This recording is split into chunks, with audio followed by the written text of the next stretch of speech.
Konnichiwa. ペン大学で日本語を勉強しました. Other than Lloyd, I don't know if anyone else in the audience speaks Japanese and knows that I just said I studied Japanese at Penn.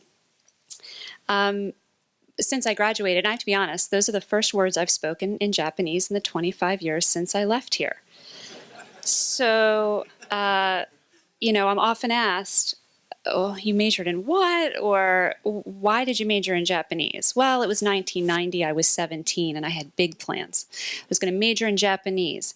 I was going to minor in econ. I was going to get an MBA, and I was going to move to Japan and have this big international business career, and, you know, life changes.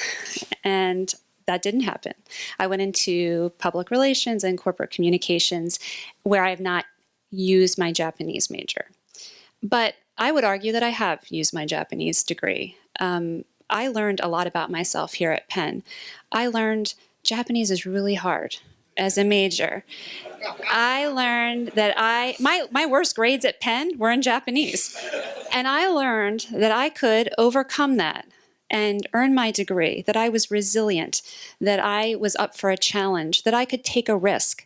I started my own business 6 years ago, and I wouldn't have done that had I not gone here and challenged myself with Asian studies and Japanese. I learned that I can carve my own path. And should someone tell you or question why you majored in what you majored in or are majoring in, or want to know how you're applying it in your career, don't let that stop you. Thank you.